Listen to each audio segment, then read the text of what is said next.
I just want to make everybody comfortable here. So, thank you all for joining us today. I am so proud to stand with my colleagues, Senator Patty Murray, who chairs the Senate Health, Education, and Labor and Pensions Committee, Chairman Bobby Scott of the Education and Labor Committee, Chairman Alma Adams of the Subcommittee on Workforce Protections, as well as Representatives Norma Torres and Deborah Ross, who are champions, and we will be joined shortly with our fearless leader, Speaker Nancy Pelosi. We are at a watershed. Today, the Paycheck Fairness Act, a bill that has the support of every single Democratic member of the caucus and 3 Republicans, will pass the House of Representatives for the 4th time. And maybe the 4th time is a charm. This is so. But for more than 2 decades, we have pushed and we battled to strengthen the Equal Pay Act. We launched side by side into the fray to elevate pay discrimination, to emphasize how central it impacts are to working families. I cannot tell you how difficult it has been to try to break through on something so simple. Very, very simple premise. Working at this since 1997, when I first introduced the act, it's men and women in the same job deserve the same pay. You know, and it is a principle that we adhere to in the Congress. We come from different parts of the country, different skill sets, different educational backgrounds, different experiences, and yet we are all paid the same amount of money. And this is true in the military as well. Last month, we recognized Equal Pay Day on March 24th, which is the day into the year that women must work to meet the wages earned by men in the previous year. The National Committee on Pay Equity tells us at its lowest point in 1973, full-time working women earned a median of 56.6 cents to every dollar that full-time working men earned. Today, women who work full-time year-round are paid on average only 82 cents for every dollar paid to men. The gap exists in every state, regardless of geography, occupation, education, or work patterns. Worse for women of color. Latinas are typically paid 55 cents, Native American women 60 cents, Black women 63 cents, Asian American and Pacific Islander women are paid as little as 52 cents. Now, the issue and the environment have collided. This last year has brought out the depth of our problems, exposed existing inequalities like women's economic insecurity at a disproportionate rate. Women have lost over 5 million jobs. And as we rebuild our economy, and as more and more American families rely on women's income, we know that the pay gap not only hurts women, but in fact, it hurts their families who depend on them. So we need to take transformative change. The act would very simply require employees to prove pay disparities exist for legitimate, job-related reasons. It bans retaliation against workers who discuss their wages, and it facilitates a wronged worker's participation in class action suits. It prohibits employers from seeking the salary history of prospective employees. You know, President Kennedy signed the Equal Pay Act nearly 60 years ago. He said it would be a first step. It affirms our determination that when women enter the labor force, they will find equality in their pay envelopes. So the Paycheck Fairness Act is our next step. 1956, it was President Eisenhower who also talked about equal pay for equal work for women. So we have the opportunity right now to make good on a promise that presidents of both parties have made. We need to pass the legislation, seize the moment, look to our Senate colleagues to pass it, and get the president to sign it, which we know he will do. So I thank you all. Now what I'd like to do is, I am very proud to be joined in this fight by the Senate Assistant Democratic Leader, Senator Patty Murray. I like to say that she is a co-conspirator in this, and a collaborator and a co-conspirator. She has the companion bill in the Senate, has been a tireless champion for women's economic equality. a serious legislator, and we've been fighting side by side on this issue for years. She now has all 49 of her Senate Democratic colleagues on board as co-sponsor, and I know that she's going to do everything that she can to push it through the Senate. I could not ask for a better partner on this issue. Senator Patty Murray. Thank you. Well, thank you so much to my great friend Rosa DeLauro, who we worked with on so many issues, and this is one of the really important ones. I want to thank Speaker Pelosi, who will be here shortly, as well as all of the members of Congress who are behind me as well for their amazing support and work on this.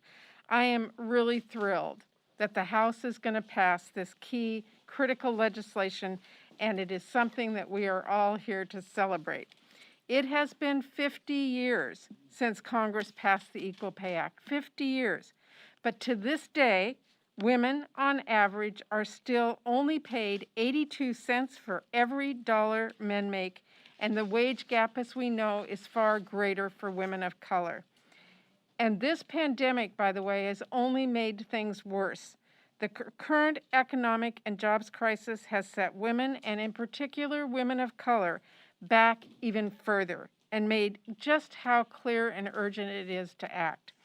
We have a responsibility to make sure women can protect themselves against wage discrimination and get the pay they deserve.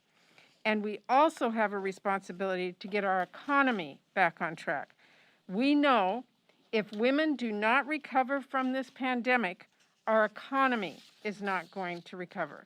So it is critical that we build back a stronger, fairer economy and guarantee that women can challenge pay discrimination, can hold their employers accountable, and finally receive equal pay for equal work. And that's exactly what the Paycheck Fairness Act will do, and exactly what Democrats have long been fighting for. Those meaningful and common sense steps the House will pass today will help eliminate the wage gap that has been so deeply harmful to women across our country and help us on our path to economic recovery. But as we celebrate this important achievement today, we know our work is not done. Each and every one of my Republican colleagues represents a state where about half the population is earning less than the other half because of their gender.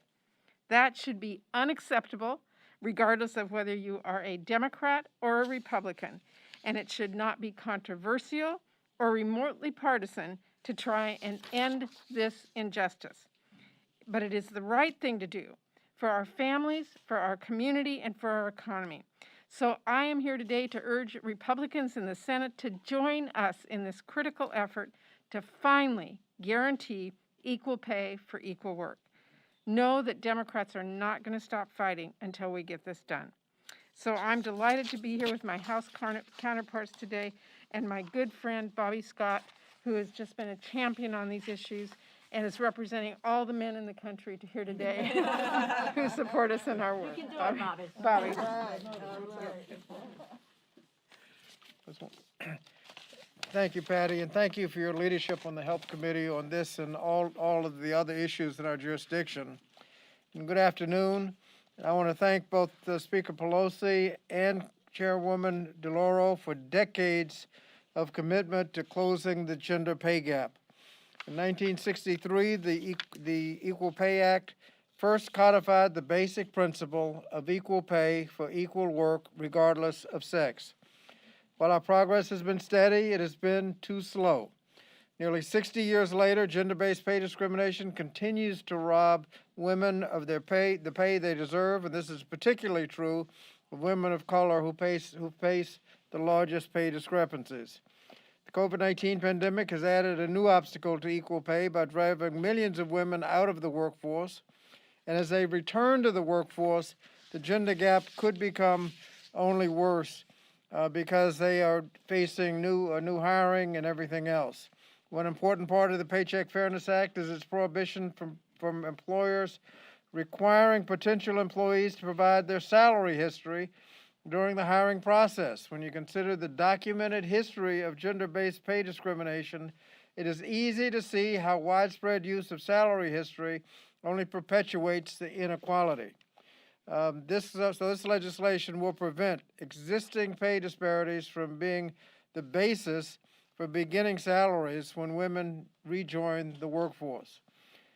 Today, the House will do its part by voting to pass this legislation, and I know that Chair Murray and our Senate colleagues will do everything in their power to help finally fulfill the promise of equal pay for equal work. I want to thank my colleagues again for their leadership, and I'm now pleased to yield to the Chair of the Subcommittee on Workforce Protections, the gentlelady from North Carolina, Representative Alma Adams. Thank you, Chairman Scott, for your remarks. It's an honor to work together with you on ed and labor because you truly get it. And thank you to Chair DeLauro, Speaker Pelosi as well, and to our Senator for all of her support. You got to have it in both chambers. Rosa, you've been a tireless fighter for women, and your advocacy for this bill is not only a reflection of your conscience, but of your character. So I thank you for that. And for my entire career, from the North Carolina House to the U.S. House, I've supported equal pay for equal work. It's 2021, folks, and women are still subject to unequal, unfair compensation in the workforce. This wage gap is even worse for women of color. Black women, for example, earn an average of 63 cents on the dollar compared to men. And this issue persists in nearly every line of work, regardless of your education, your experience, your occupation, your industry, or job title. And if you don't believe that data, take it from me. I've lived it. My mother was a domestic worker. She cleaned other folks' houses so her daughter could one day serve in the United States House of Representatives. She was struggling every day to make ends meet, and sometimes it felt like she was running just to stand still. But that's how much she cared about her family. And that's an important fact to remember about this legislation. It's not only about women, it's also about families. Working hard's not enough if you don't make enough. So when women bring home less money day in and day out, it means that they have less for the everyday needs of their families, their groceries, rent, childcare, and doctor's visits. It also means that they have less tucked away for retirement. 2/3 of mothers are either the sole breadwinner or the co-breadwinner in the household, so their earnings are vital to their families. As a mother, as a grandmother who's worked all of my life, I can tell you that the struggle is real. The Paycheck Fairness Act is an opportunity for Congress to strengthen the Pay Act and bolster the rights of working women and to put an end to the gender-based wage disparity once and for all. We can't continue to rob nearly half of our nation's workforce of the wages they deserve, nor can we continue to force women to work harder just to be paid unfairly. This is an issue of fairness. It's an issue of justice. We've got to do right by women, do right by our families, do right by all of the little boys and the little girls who are counting on their mommy to give them a better life. And pass the Paycheck Fairness Act. I urge the Senate to do that. Thank you again, and I'm happy to now yield to my friend from California's 35th District, Congresswoman Norma Torres. Thank you. Well, good afternoon, everyone. Thank you so much, Speaker Pelosi, for being with us today and being such a champion for all of us women. And also Senator Murray, thank you so much for coming to the People's House to help us lift this piece of legislation. And also to our great chairwoman from Appropriations Committee. She's doing such a wonderful job ensuring that all of our legislation focuses on improving the lives of not just working women, but our families as a whole, which we know has such a great impact in our communities. Today, more than 50 years after President Kennedy signed the Equal Pay Act into law, women in America earn an average of just 79 cents to every dollar our male counterparts earn. For Black women, we've heard 63 cents. For Native American women, 60 cents. For Latinas, like me, it's just 55 cents. 55 cents for every dollar a white male takes in. So let me ask you, is my work somehow less important than my male colleague? Do I somehow deserve barely half of the compensation someone else gets for the exact same job? Do I not have to support my household just as much as a man? Latinas lose an average of nearly $30,000 every year. $30,000 every year. That's more than $1 million over a career lifetime. What would that extra $1 million mean for you that are here? Maybe for that working woman, it would mean that she doesn't have to choose between paying for childcare or buying groceries or not worrying about how to pay for her child's college tuition. Or maybe she could even fulfill the American dream and buy a home. This is something that is very personal to me because I experienced it too. One of my very first jobs was selling pipe valves and fittings. Imagine that. It was a male-dominated industry, and it didn't matter how well I did. It didn't matter that I was selling millions more than my male counterparts. My paycheck was reflected in the thousands less in the monthly bonus that my colleagues earned.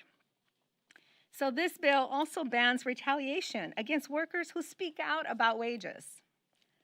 As a very young woman, I shouldn't have had to leave my job to get better pay. I should have had an opportunity to petition my employer for equal pay. Instead, I left and I joined another career as a 911 dispatcher, where I would often put on my green shirt, my Ask Me shirt, and go to Sacramento or fly to Congress to ask for equal pay for women, to lobby for working moms like myself. Today, we have a great opportunity to finally pass this bill out of Congress and to hand it over to Senator Murray, who will help us get it through the Senate. And with that, I want to yield over to our great speaker, my great colleague in the Rules Committee, Congresswoman Deborah Ross. Well, I can't wait to hear from the speaker. So I'm a freshman, and I may have only been serving in Congress for a few months, but I've been working on equal pay issues for decades in North Carolina with my colleague, Alma Adams. When I was in the North Carolina General Assembly, I sponsored a statewide Equal Pay Act and a commission to study state salaries. Both measures were blocked by the leadership, Democratic leadership and Republican leadership in the Assembly. And when I approached a powerful senator about bringing the study up, he said to me, we wouldn't want to do that because we know exactly what we would find. It's this attitude that has kept working women in the dark, unable to discuss salaries, organize for equal pay, and fight wage discrimination. Since the study I requested on behalf of one of the longest serving women in the North Carolina General Assembly, I'm here to tell you what we would find when we get the facts. We would find that women still earn only 82 cents for every dollar men make. We would find that more and more women are the sole breadwinners for their families. And we would find that these families are poorer than those with men as the head of household. We would find that tech companies, which have a huge presence in my district, typically offer women 4 to 45% less in starting pay for the same job. We would find that the wage gap is one of the reasons that women leave the tech industry, contributing to underrepresentation in that field. we would find that because of lower lifetime earnings, women have, on average, only 70% of the retirement income that men have, yet they live longer. We would find that all of these disparities are even wider for women of color. We are here today because Chairwoman DeLauro and Senator Murray have put forward a practical solution to these issues, the Paycheck Fairness Act. It will remedy many of these problems.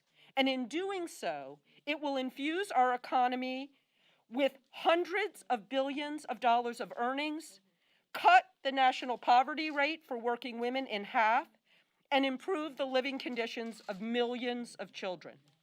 It's an honor to be here with my distinguished colleagues to support this bill, and I'm hopeful that we will finally guarantee equal pay for equal work in our law. Our future depends on that. And our wonderful Speaker, Nancy Pelosi. Thank you very much, Representative Ross, for spelling out very clearly the challenge that this has been legislatively at the state and we know at the national level up until now. Thank you for quantifying what it means in terms of dollars and cents, as others have done this afternoon on the floor and here now. Thank you to all of you for translating what that difference means in the lives of America's families. As Congresswoman Torres said, what a mom could do for her children, what a mother, a wife could do for the family, and what it means in terms of pension. So I'm here to say thank you. Thank you to Rosa DeLauro. I called her the guardian angel of women and families on all of the legislation she has put forth. How many Congresses? 13? Yes. 13 Congress. For 13 Congresses, she has put this bill forth. So she is persistent, and that's what it takes. And to our distinguished chair of the Health Committee coming over from the Senate, who gives us hope that this can become the law. Thank you for your tremendous leadership, Patty Murray, in so many ways. Bobby Scott, now you know what it usually means for us to be the only woman in the room. Now he's the only one. There he is, our champion in so many ways. He can do it. He can do it. He's up to it. You didn't wear your pink hat. Bobby Scott has just been remarkable over the years on this subject and many other subjects that relate to the well-being of America's working families and women. And I will say, when talking about Bobby Scott, about something that Congresswoman Torres said when she put on her green Ask Me shirt. He has worked very closely with fairness in the workplace for women and for workers. I want to salute the labor movement in our country because they have done more for fairness, paycheck fairness, than any institution you can name, because women in the labor workforce she's gone. Are much more on a par. And Alma Adams, this week is Black Mortality Week, and she has been every single day guiding our thinking and our values in a stronger way as to the challenge that is still there, but just one of another of the aspects of America's families that she has been a leader on, and how beautifully she spoke about what it means for women to have equal pay. Thank you, Alma Adams, for your leadership. Norma Torres, she's had a lot of jobs. When she talks, one time she talked, she said, I used to get the 911 calls. So no matter what the subject is, she's been there. She's worked in a number of jobs along the way. Because when she started, I thought, oh, 911. Oh, no. She was selling pipe fittings or something. But anyway, she knows of what she speaks. She's had to work and compete in many arenas, and then to be a state senator in California and bring her leadership to the Congress on this very important subject, speaking from her own experience and so beautifully about what it means to families and choices that moms have to make.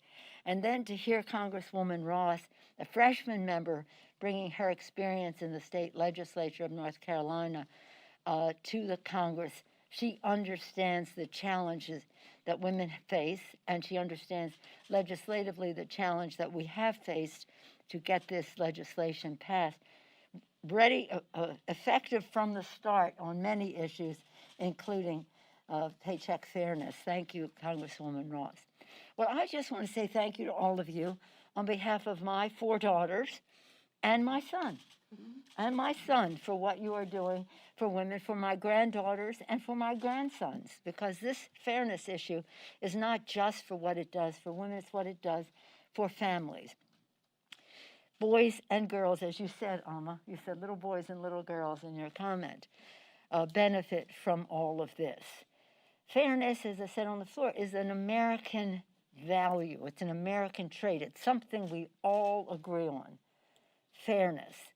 Why wouldn't we have fairness for our sisters, our moms, our daughters, our wives, if we're husbands, whatever it is, that they should be valued and not be exploited in the workplace, because this is an exploitation in the workplace if you're paying somebody less than the value of their work as valued by someone who's a man that they're working with. So this is, again, it's part of so many things that we've been talking about this month, in the last few weeks, in terms of the Violence Against Women Act, the ERA, the rescue plan, which has the strong component of child care and the rest. The recognition that women are so much a part of our society, of course, but of our economy.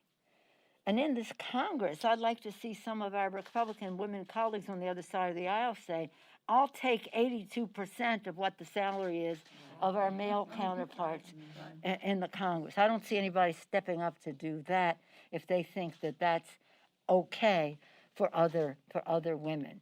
But it all comes down to what it means for children, what it means for families, what it means for seniors, what it means to our country, but also what it means to our economy, because I do believe that when women succeed, America succeeds. So I thank all of you for your leadership to help women succeed and America succeed. Thank you, Rosa. Thank you. Questions? Yes. Senator Murray, we very rarely have the chance to ask a senator a question like this in a press conference like this. Handicap the real prospects of this making it through the Senate. Are there 10 Republicans who would support a bill like this, and who are you talking to try and win them over? Well, that is a really important question. And the first answer is the House is passing this bill today, not just with Democrats, but with Republicans.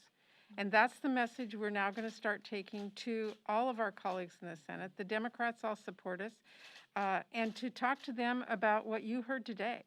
The women should want equal pay for themselves and for their constituents. The men should want equal pay for their daughters and their granddaughters and their grandsons and their sons, because that's how their families survive. So we will take this victory today from the House and take it over to the Senate and begin to work Republican senators one at a time. As I said in my remarks, every one of those Republicans represent a state where half of their populations are not don't have access to equal pay, and they should be fighting with us to make sure that that happens.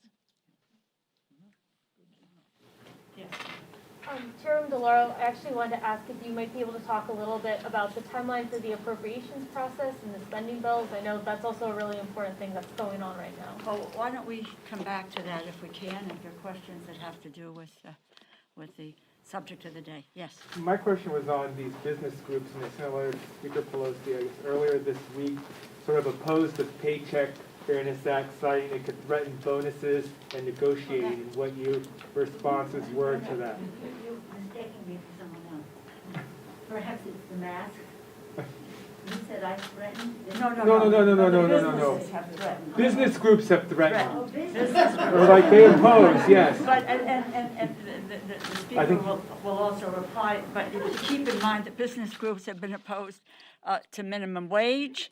They were, the business people have talked about how the Lilly Ledbetter Fair Pay Act was going to be raise all this litigation. Untrue. There was a gentleman on the floor today who talked about bonuses. This is where the Christmas bonuses were at risk. It's a lie. They're not at risk. The Christmas bonuses are, go ahead. There may be a risk, 'cause you can't give all the men bonuses and not the women. Yeah, so, You can't give discriminatory bonuses. I don't know, Madam Speaker, if you're getting the letters, Your remarks, I think, well said. so. And I apologize for the mask-induced mix-up. I apologize. Sometimes it's a little hard with the mask. Oh, sorry, I thought you said reference to that, anyway. No, my You still apologies. there from this morning? I'm sorry, ma'am? Did you move, you're still there from this morning? No, I just like sit here so no one else can ever have the seat.